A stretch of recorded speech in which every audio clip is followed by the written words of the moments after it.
shit, man. Woo, it is windy out here.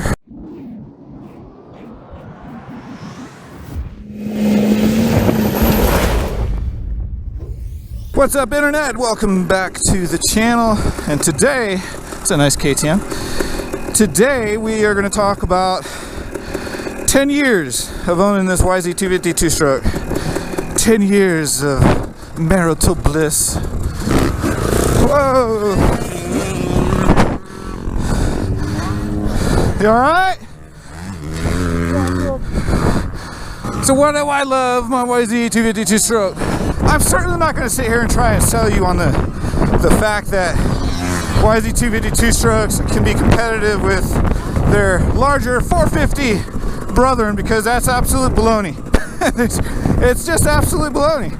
I mean, you can go back in time to when the top pros were migrating from bikes like these to the more modern 450s. I mean, it's about 2005 was the last time top pros rode 252 strokes in Supercross. Every top professional came to the same conclusion after testing and going back and forth between 252 strokes and 454 strokes, and they all came to the same conclusion. At the end of the day, they could cut faster lap times on the 450. They're just so much easier to ride.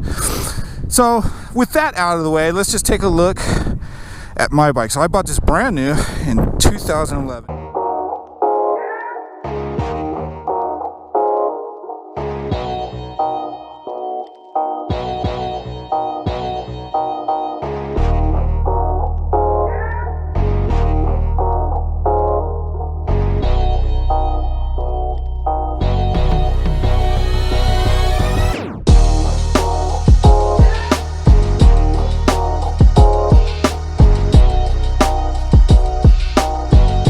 Now, for the most part, they have not changed the engine, the frame, and the suspension since 2006.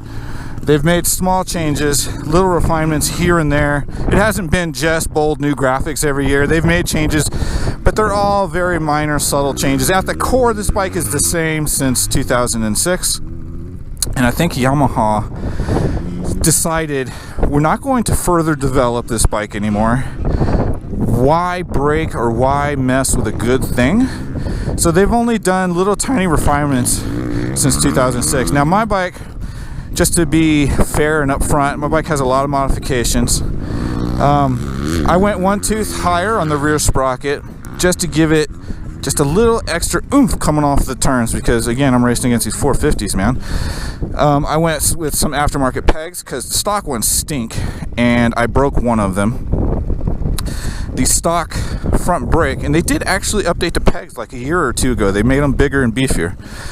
The stock front brake, it sucks. So I went with an oversized rotor. It's a Gaffler oversized rotor, and then upgraded the brake line. Much better, big improvements. The engine, internally, it has been massaged by Pro Circuit. I'd like to say that Mitch Payton did it himself, but we know that's baloney. So head and cylinder modifications, and let me tell you what, that was one of the best mods I've ever done. I've got a flywheel weight. Steely makes those, and I can't remember how many ounces it is off the top of my head because it's been years, but that kind of just helps smooth out the hit of the two-stroke. What else do we got? Suspension is bone stock and has always been bone stock. Obviously we've got the unbreakable levers, ACE levers. Those are a must-have on a dirt bike. We've got full hints and clutch. You're going to use your clutch a lot more on the 252 stroke. Another advantage of the 450s, they have so much torque spread over such a wide power band that I found myself when I was on 450s, I'd go through multiple seasons with the same clutch because I just didn't use it half as much. And this bike wore the clutch out in the first year I had it. So full Hinson clutch, basket, hub, pressure plate, and of course friction and drive plates and springs. Still got to change those out regularly. What else? We got the pipe, obviously. We've got V-Force reeds here on the intake. That all just adds a little bit more power and smooths the power out. What else? I think that's probably about it. So there you go. I'm not going to try and sell you on this bike being better than a 450 because it's not. I could certainly cut faster lap times on a 450. Why do I ride it then? You know what? It sparks an emotion inside of me. I don't know if it's because of the era I grew up in, which is the two-stroke era, or it's the sound. I don't know what it is. But this bike is just fun to ride. It's an absolute blast. And I've been tempted to try the KTM 250 two-stroke, but the one thing that keeps me on this Yamaha is Yamaha's Triple S suspension. That speed-sensitive suspension is absolutely amazing. I want to go ride. Let's go ride a little bit more.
Shit, man.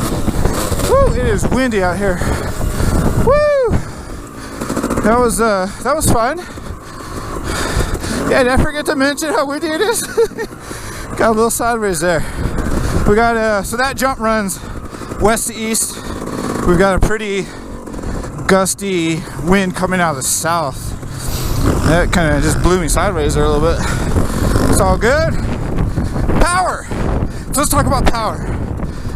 And this is in the context of 250 two-strokes, not power compared to a 450, because it's just night and day. It's a completely different type of power, and it has just completely different types of characteristics. I think I have not ridden the KTM two-stroke, so for those of you who don't know, KTM still actively develops their two-stroke. Maybe not as much as their four-strokes have been in the last few years, but they still actively make some pretty big changes to it from time to time. I've been told, I don't have experience, but I've been told the KTM power band is a little bit harder to ride, a little bit harder hitting, a little bit less mid, but just an absolute monster on top. And so I think the answer to the question kind of depends on what kind of power band you're looking for. The KTM is a newer bike.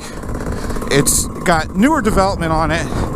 And on the dyno, it makes more power than this. You could put a pipe on this and an intake, V-force reeds, and it would probably be equal or close to KTM on a dyno. But then, of course, you could put the pipe and reed valves on the KTM and gain even more. So on a dyno, the KTM does have more power than this bike.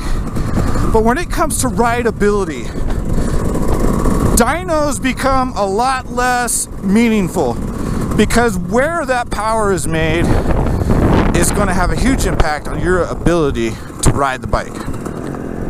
So while this is down on peak horsepower, everything I've read and everything I've experienced on the other 252 strokes, I had so for you guys, I had a CR250, I think it was an 02. I had a 2006 KX250. This is easily, by far, compared to any of those older two-strokes, this is a great damn motor. It's got, for a two-stroke again, it's got very usable power.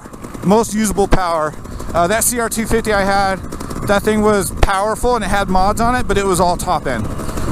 When I got to the KX 2006 KX250, that one had more meat in the middle. I was able to ride some corners in a taller gear because of that. This bike is like that, but even better. So for those reasons, I would give this thing, if we're talking 5 stars, I'd give it 4 stars, because The ultimate would be to have that KTM power, but in a rideable mid-range package like this YZ250. And I don't know, maybe that's not so achievable, but power, this bike is awesome. Now remember, I've also got the Pro Circuit cylinder and head mods on this thing, and it's tapped out in terms of pump gas. You are not going to be able to raise compression or do anything in terms of timing to get more power without going to some higher octane fuel, some race gas. So that's what I think. The power is stinking amazing. And again, it's like a two-stroke, man. 450s, like I said, I don't use a lot of clutch on them. You don't shift as much. You can use third gear throughout almost the entire track. You know, you've got some sections here, the straightaway, finish line jump, this section right here these guys are coming out of. Yeah, I'd probably be in fourth. And sometimes they change the way this section turns. It's really tight now. Sometimes it opens up a little bit more, and I'll get into fifth on this one, so I know I'll get into fifth on a 450.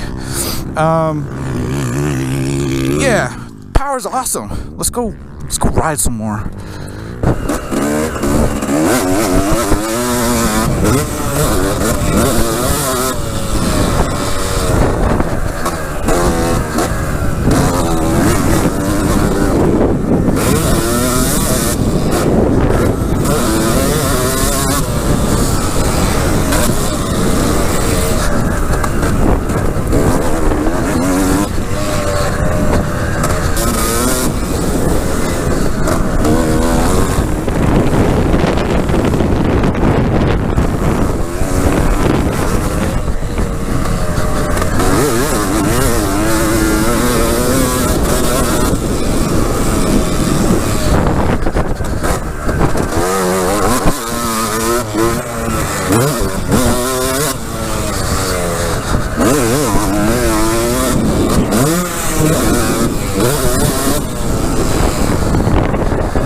So let's talk about suspension. Yeah, I already told you I love the Triple S suspension.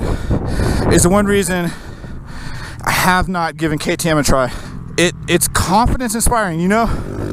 I've ridden bikes that just loved to throw me on the ground, and when a bike consistently performs and you get to a place where I know what my bike's going to do here, I know how it's going to react, that's a confidence building situation, and that's what this suspension does. Doesn't matter if it's high speed and choppy.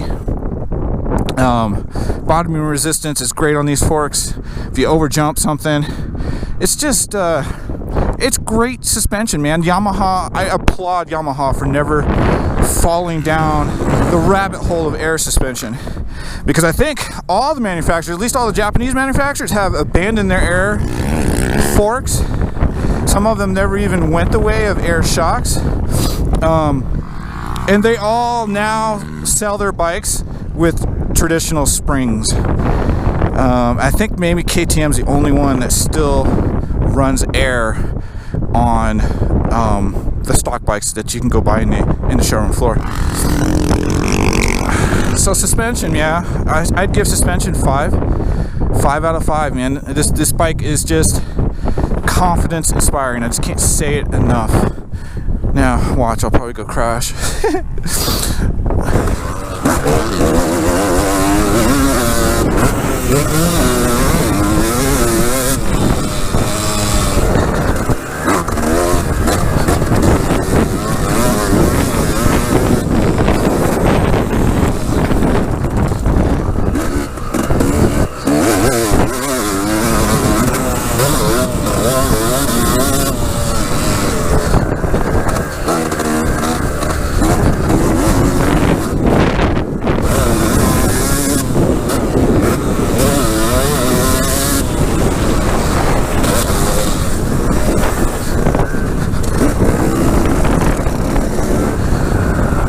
This is the guy that fell earlier. Whoa! You gotta be careful. Let's talk about durability. I think if you're gonna own a bike for 10 years, durability is important.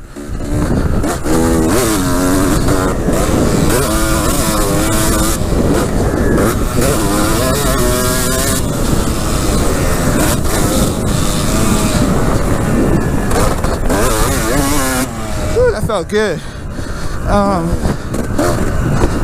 Whoa. Durability. I've had this bike for 10 years. I'm the original owner. I bought it new. The transmission, the whole bottom end, crank and tranny, never been rebuilt, never had a problem. I change the transmission fluid probably like every other ride, maybe 3 rides. On average, I probably put maybe around 45 minutes of actual time on the bike. That's just an average. So you're looking at hour and a half, maybe 2 hours. I changed the transmission fluid. Again, 10 years old. I've done state races. I've done tons of local races. Admittedly, the last few years, I don't race near as much as I used to. I've probably raced like once in the last, once a year the last 3 years. I don't think I raced at all last year, to be honest. COVID, it's all COVID's fault. But just to give you an idea, I've got probably, I don't know, I'll say that again, hundreds of hours on this bike. Bottom end, bone stock, tranny, bone stock. Now, all that said, I've decided I'm going to go ahead and do a full rebuild on this bike, strip it down to the frame, and I will have the crank and bottom end rebuilt at that time. Top end, I usually do them somewhere around 50 to 60 hours, which when I was riding and racing regularly, that was at least once a season. If I was riding a ton, then, you know, maybe I would put a second top end in towards the latter part of the riding season. I should just say year, because even though we're in Colorado and we get snow, I do ride all year long. So those are kind of like the big maintenance cycles that I do. I've had this thing for 10 years. Just the damn thing is just freaking solid. I can't say it enough. And with each passing year, I just love this bike more. Like I said, why am I still riding a two-stroke? I've had 3 450s. Okay, I've done the 450 thing.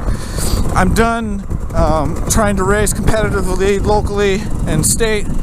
And it's just, I still do some fun races here and there, but I dread that whole like weekend experience where you're out in your trailer, out at the track all weekend long, and you know, you're waiting because there's 25 motos, and so they only give you 4 laps, and you're waiting all day for your moto, and it just sucks and I'm over it, and I don't do that anymore.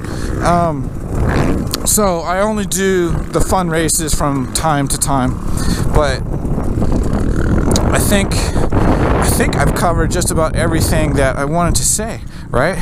The engine, I give this thing a 4 out of 5 stars. I hold back on that 5th star just because it is so outdated. It'd be nice if they found a way to squeeze a few more ponies and get it a little bit closer to the KTM on the dyno, but keep it manageable. Keep that mid-power grunt and torque that this bike has. Suspension, Triple S suspension is the best in the business, man. It is the closest stock suspension you can. What was I trying to say? It's the closest to like factory suspension that you can buy stock. It's not that I've ever ridden factory suspension. I did ride this pro's bike one time. I think he had 8-kit suspension on it. Anyway, suspension's awesome. I look, at the end of the day, would I totally buy another one of these?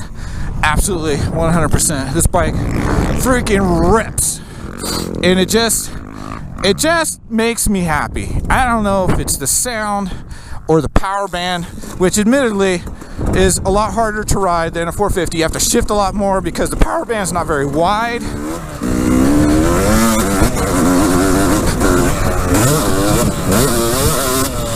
But it's just woo, yeah.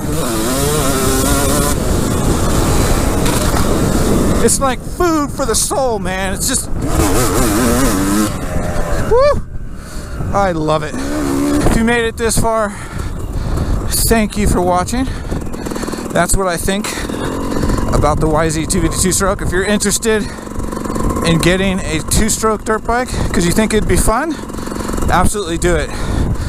It'll scare the poop out of you at first because I'm telling you, the power band just hits so fast, it hits so hard, and it's over like that. So We love you long time. But it is, once you get used to it, if you've never ridden one, it can be just so much fun, but also intimidating again. So that's it, man. That's my YZ250 10-year review. If there's something I missed that you want to know about, leave me a comment. You can also follow me on social media. DM me a message there. Just say, hey, I saw your video. What do you think about this? Whatever this is. Feel free to ask me anything, but I think we covered, I want to say I covered the big ones, right? Suspension, power, durability. This bike just, for me, scores high in all those areas. Durability, 5 out of 5. Power, 4 out of 5. Suspension, 5 out of 5. I mean, what more could you want out of a bike that you're riding and buying to have fun on? It's just an absolute blast. I love it. And I think I'm done. All right, guys, keep it upside down. We'll see you in the next video. Bye.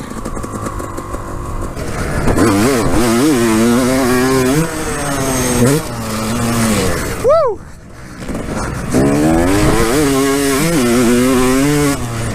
That felt good.